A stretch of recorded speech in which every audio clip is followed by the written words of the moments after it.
Bonsoir à toutes et à tous et bienvenue dans ce journal. Le président de la République était face aux parlementaires ce mardi. Alassane Ouattara s'est prononcé sur l'état de la nation, de la politique à l'économie en passant par la jeunesse. Retour sur son discours devant le Congrès. Depuis hier, les inscriptions en ligne pour les concours administratifs sont ouvertes. Cette année encore, de nombreuses innovations ont été instaurées. On fera le point dans ce journal. Je vous le disais à l'instant, les inscriptions pour les concours de la fonction publique sont ouvertes en ligne depuis hier. Pour cette année, plusieurs innovations pour notamment améliorer la transparence dans ce concours. Écoutons le directeur général de la fonction publique à ce propos. Pour cette année 2023, le volet de dépôt des dossiers a été en quelque sorte éliminé et reporté seulement pour les admis. Seuls les admis seront appelés, un peu comme pour la visite médicale, à déposer des dossiers. Pour les candidats, ils voudront s'inscrire en ligne sur le site du ministère. Et là, il faudra juste ajouter dans un format numérique la CNI, le diplôme. Ce qui change aussi au niveau des compositions, nous avions depuis 2015, les compositions sont déconcentrées, comme vous pouvez le voir dans 10 localités. Mais il y a un volet des compositions que nous appelons les compositions assistées par ordinateur qui se faisaient exclusivement à Abidjan. Pour cette année 2023, exceptionnellement, nous allons commencer le processus de déconcentration de la composition assistée par ordinateur par la ville de Yamoussoukro. Autre donnée, nous ne présentons pas cette donnée-là comme une innovation, mais comme une mesure exceptionnelle. C'est le relèvement de l'âge pour participer au concours administratif. Donc pour cette année, exceptionnellement pour cette année, nous insistons sur le caractère exceptionnel. Il y a plus 2 ans qui s'ajoutent pour les limites d'âge. Ainsi, les anciennes limites d'âge qui étaient de 40 ans sont portées à 42 ans et les anciennes limites qui étaient à 45 sont portées à 47 ans. Donc pour cette année 2023. On s'intéresse ce soir au business des locations de voitures, un secteur qui ne connaît pas la crise. Il est même en expansion et ce, malgré les quelques risques inhérents à cette activité. Le reportage de Nikema Moussa et Mathurin Badé. Vous voyez, non? Ouais, elle est très propre. Voilà, elle est très propre. Donc je peux la démarrer. Hein. Lamine exerce dans la location de véhicules. Depuis 10 ans, il permet à ceux qui le désirent de se déplacer en voiture pour un tarif déterminé en fonction de la durée. Notre business consiste à aider les gens qui n'ont pas de véhicule pour se déplacer, pour aller dans les différentes occupations. Il y a les prix d'Abidjan et hors d'Abidjan. Ça va dépendre de la localité où vous partez et puis selon ça aussi les prix sont fixés. Électricien auto de formation, Lamine a appris ce métier auprès de ses aînés et y emploie son expérience pour améliorer ses services. Il faut venir par canal de quelqu'un que moi je connais toujours. Si à défaut de ça, si je ne connais pas la personne qui vient vers moi, je suis obligé de lui donner voiture avec chauffeur. Ça c'est important, ça compte beaucoup. Et nous avons un contrat de location ici. Voilà, on prend ses coordonnées, tout et tout, avec sa pièce d'identité et remplir les formalités. Quand le client il prend la voiture sans le chauffeur, tout ce qui va arriver au véhicule, s'il la voit, il endosse tout. Le responsable du véhicule, comme il se comporte avec la voiture comme si c'est pour lui. Les voitures de location entrent dans les habitudes des populations. Avec ces services, ne pas avoir sa propre voiture n'empêche pas de se déplacer et de faire certaines activités. En ce moment, je ne suis pas encore prêt pour m'acheter une voiture. On opte pour la location parce que ce n'est pas tout le temps qu'on a besoin d'un véhicule. On peut faire 2 mois, 3 mois sans rouler un véhicule. Quand on a besoin d'un véhicule, c'est pour une mission, ou c'est pour un voyage, ou c'est pour recevoir peut-être les parents ou bien la famille sortir un week-end, voilà, c'est tout. Mettre en location des voitures n'est pas sans risque. Pour prévenir les éventuels dangers ou encore les accidents de route, les véhicules sont équipés de GPS et accompagnés de conditions bien déterminées. D'abord, nous avons un système de GPS qui est installé dans le véhicule. Et de 2, si vous venez par le canal de quelqu'un que moi je connais, c'est quelqu'un quand dit je connais, c'est-à-dire il connaît là où il est, son adresse, tout et tout. Pour le retrouver, c'est facile. Mais si quelqu'un qui vient et tu ne le connais pas, tu ne sais pas où le trouver, il n'y a pas de garantie pour le donner un véhicule. En Côte d'Ivoire, la location de véhicules représente un marché important avec des tarifs variables selon le standing des véhicules. L'âge minimum requis pour pouvoir louer est de 21 ans. Il est nécessaire de détenir un permis de conduire. Hier, la campagne de vaccination africaine a débuté dans la capitale économique avec l'introduction de la deuxième dose du vaccin polio inactivé, accompagnée d'un bilan sur l'avancée de la lutte contre ce virus sur le continent. Le reportage de Nadja Eja et Kimo Eric. Mardi 24 avril, à Aboboté, village situé en plein cœur de la commune d'Abobo, c'est le lancement de la semaine africaine de vaccination, couplé à l'introduction de la deuxième dose du vaccin polio inactivé VPI2. Sous cette bâche, ces mères attendent de faire vacciner leurs nourrissons, soucieuses de préserver leur santé. Bon, je ne manque pas mes rendez-vous parce que c'est très important pour la santé de mes enfants. Vu qu'il y a des maladies dans l'air, donc je préfère être à jour au bassin de mes enfants. C'est pour ne pas l'exposer à certaines maladies. Voilà, c'est pour plus d'amélioration dans sa santé. À l'instar de ces nouveau-nés, tous ceux des différents districts sanitaires du pays bénéficieront de l'administration d'une nouvelle dose injectable. En effet, malgré l'éradication du virus en Afrique depuis 2020, il est important de prévenir la réactivité. Les quelques cas que nous avons eus de pneumonie due à la réactivation du virus, ces cas-là sont vraiment, on peut dire que c'est marginal. Voilà, c'est rare. En Côte d'Ivoire, depuis 2 ans, on n'a plus de ce type de cas parce qu'on a amélioré la couverture vaccinale des enfants. Nous devons continuer de vacciner, n'est-ce pas, dans les gares routières, aux frontières, dans les marchés. Et c'est ainsi que nos enfants seront absolument, que la terre sera absolument débarrassée de la polio, que nos enfants pourront marcher, courir comme partout dans le monde. Cette séance de vaccination se tient dans le cadre de la Semaine africaine de vaccination, initiée en Afrique depuis 2011, avec pour thème cette année le grand rattrapage. Il s'agit d'abord de rattraper. Prendre en charge les enfants qui n'ont pas été vaccinés pendant la période 2020-2022. Ensuite, rétablir. Rétablir le taux de couverture vaccinale en 2023 à au moins au niveau qu'elles avaient été atteint en 2019. Au cours du lancement de cette semaine, les mamans modèles en termes de suivi de vaccination ont été récompensées et invitées à sensibiliser leur environnement proche. Politique intérieure, économie, jeunesse, réforme constitutionnelle. Devant les parlementaires, le président Alassane Ouattara a fait le bilan de sa politique de développement. Retour sur son discours ce mardi dans ce reportage de Salif Yalekwe, Fulgence Kissiedou et Tanguy Conan. Abidjan, Sofitel Hôtel Ivoire. Le congrès parlementaire qui comprend l'Assemblée nationale et le Sénat s'est réuni pour la 3e fois avec un seul ordre du jour, l'adresse du chef de l'État. La capitale économique a été choisie en raison des travaux en cours à Yamoussoukro, l'une des villes hôtes de la prochaine Coupe d'Afrique des Nations. Au terme de l'appel nominatif, on note 305 congressistes sur 352 personnalités que comptent les 2 chambres du Parlement ivoirien, selon le président du Congrès, Adama Bictogo, président de l'Assemblée nationale, qui avait à ses côtés son vice-président, Jano Aoussou Kouadio, président du Sénat. C'est aux environs de 11h05 que le chef de l'exécutif ivoirien fait son entrée dans la grande salle du Sofitel Hôtel Ivoire pour son discours.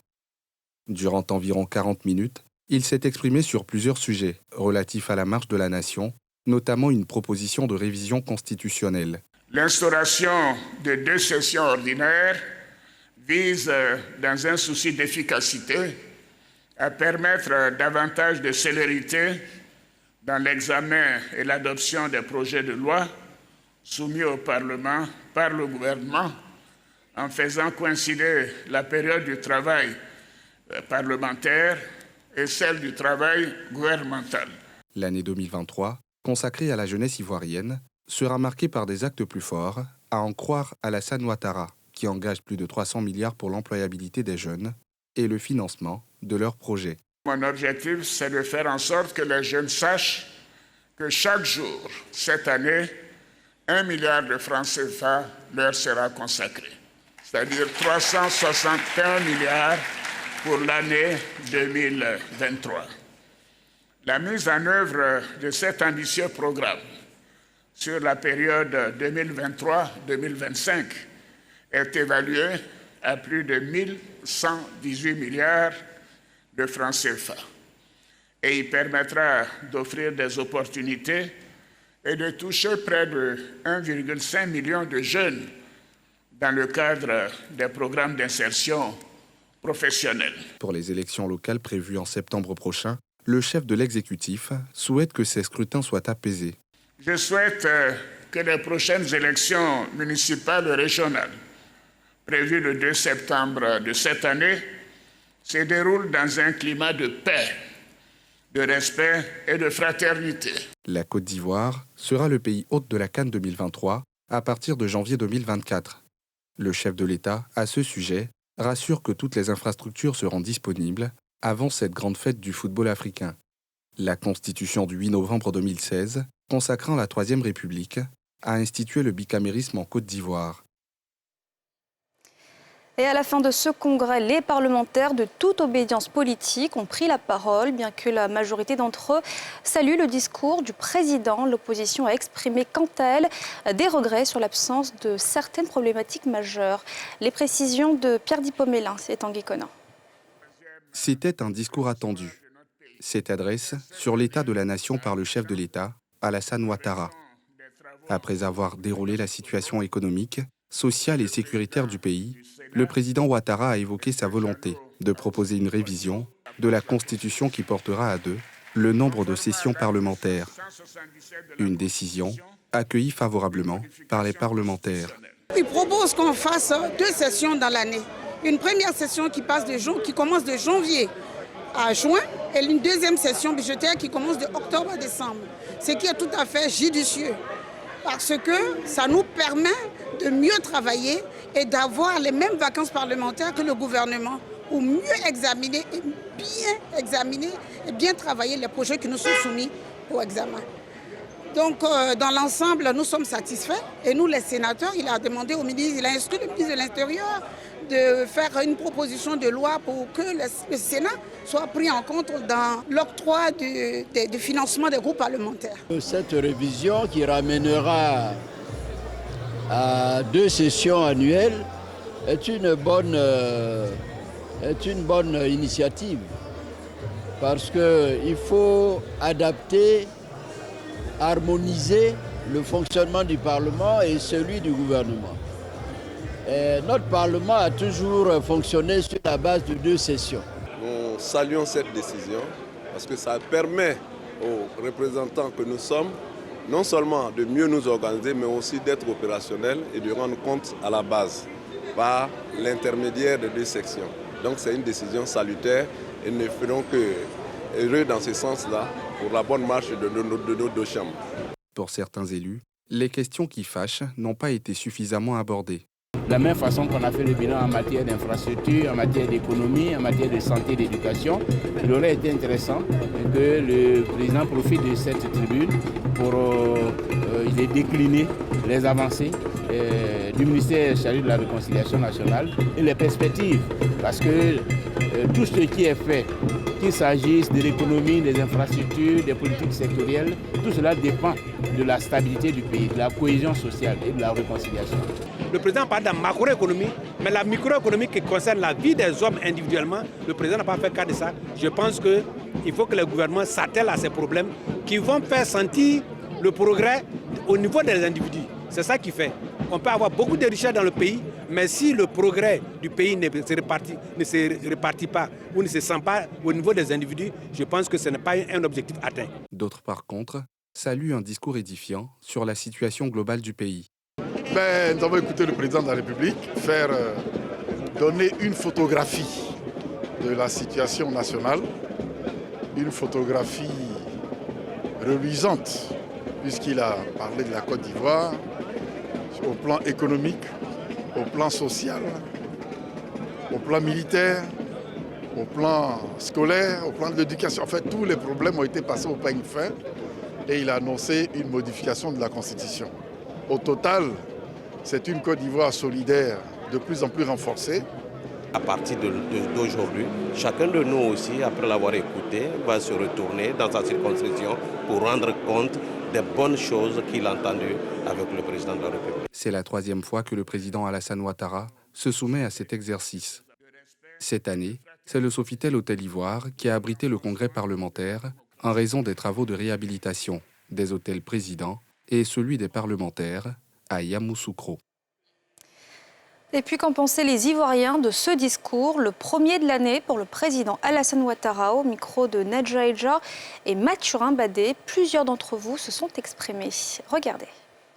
Face aux députés et aux sénateurs, le chef de l'État Alassane Ouattara a passé en revue les actions menées par le gouvernement dans divers secteurs d'activité, à savoir l'économie, les infrastructures routières, les logements sociaux ainsi que la formation professionnelle et l'emploi des jeunes. On constate qu'il y a eu beaucoup de travaux qui ont été réalisés, beaucoup de constructions que peut-être qu'on ne voit pas, qu'on ne sent pas sincèrement dans les assiettes, mais vous voyez, dans le développement, c'est un tout.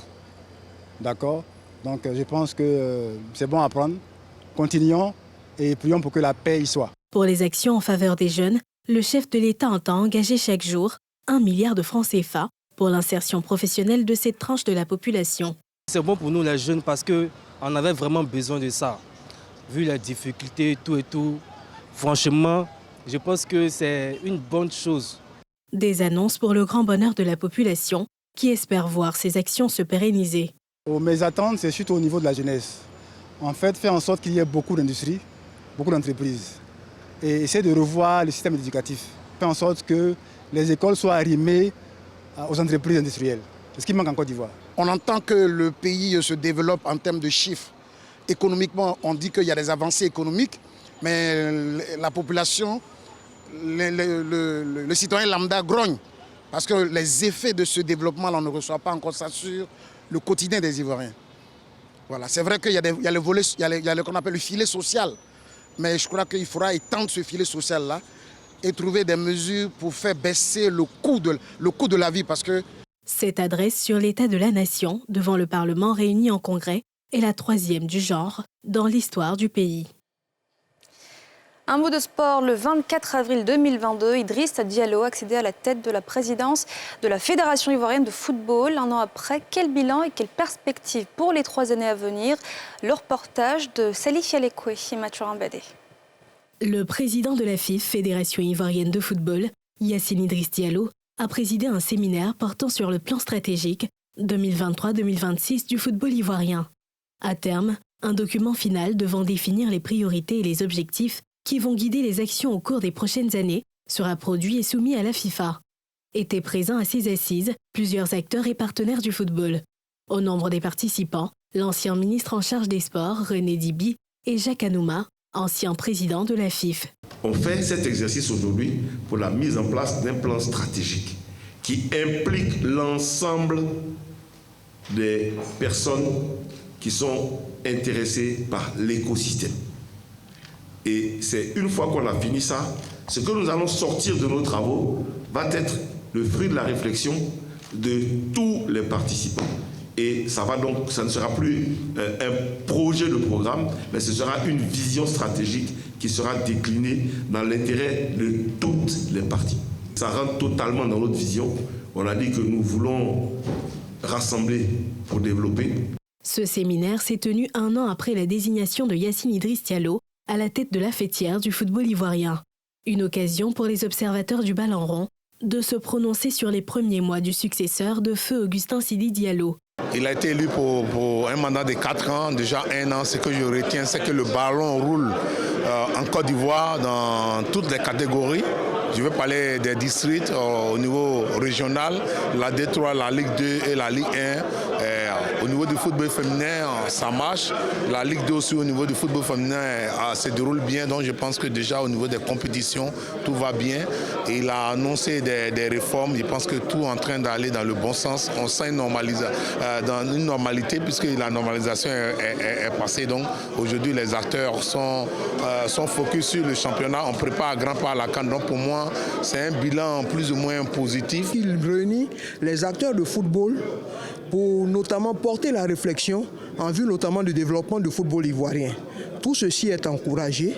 Aujourd'hui, ce que l'on attend le plus, parce que je voudrais me faire tant soit peu le porte-voix du football amateur, il faut qu'aujourd'hui on pense également à la représentativité des clubs amateurs au niveau de l'Assemblée générale de la Fédération ivoirienne de football. L'un des challenges de la FIF démarre la 34e édition de la CAN, Coupe d'Afrique des Nations, que la Côte d'Ivoire va abriter en janvier prochain.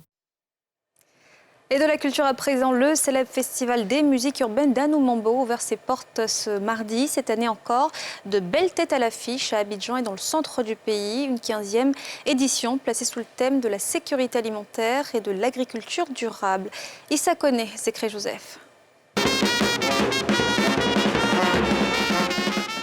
Le festival des musiques urbaines d'Anoumambo FEMUA a ouvert ses portes. Une 15e édition qui vient avec son lot d'innovations. Ce grand rendez-vous culturel et musical rassemble chaque année des milliers de festivaliers et de nombreux artistes, d'ici et d'ailleurs. Cette 15e édition met en lumière la sécurité alimentaire et l'agriculture durable.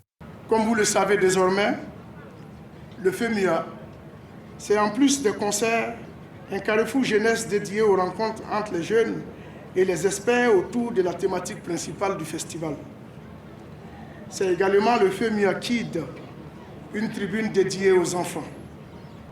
Placée sous le thème de la sécurité alimentaire et agriculture durable, le FEMUA 15 revêtira un caractère particulier et s'articulera autour de plusieurs sous-thèmes permettant de mettre en exergue l'impérieuse implication des jeunes dans la recherche de solutions à la souveraineté alimentaire.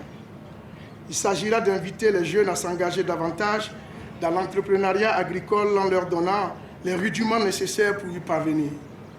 Au-delà de la musique, le FEMUA est devenu un carrefour de rencontres des cultures, une sorte d'école de référence où l'on vient toujours pour apprendre, un rendez-vous de promotion du développement. Le FEMUA n'est donc pas seulement festif. Ce concept repose sur 4 piliers principaux: la disponibilité des denrées alimentaires, l'accès à l'alimentation, l'utilisation de l'alimentation et la stabilité alimentaire. Depuis 4 ans, des pays de la sous-région sont à ce rendez-vous musical et culturel. Cette année, c'est le Togo qui est à l'honneur. Je pense que l'heure a sonné pour que la culture soit véritablement au service du développement de nos pays, afin qu'à jamais nous puissions revendiquer la place qui est la nôtre dans le concert des nations à partir de notre culture. Le Togo, pays invité d'honneur du FEMUA 15, est bel et bien présent. Il marquera d'un sceau indélébile ce grand rendez-vous à travers sa grande diversité culturelle qui sera portée par des artistes de la chanson, des groupes artistiques et des artisans, pour ne citer que cela. Pour cette édition, ce sont 12 artistes invités sur la scène principale et une centaine d'artistes qui offriront du spectacle à ces milliers de festivaliers. Et voilà, c'est la fin de ce journal. Merci de l'avoir suivi. On se retrouve demain, même heure. Bonne suite de programme sur la nouvelle chaîne ivoirienne.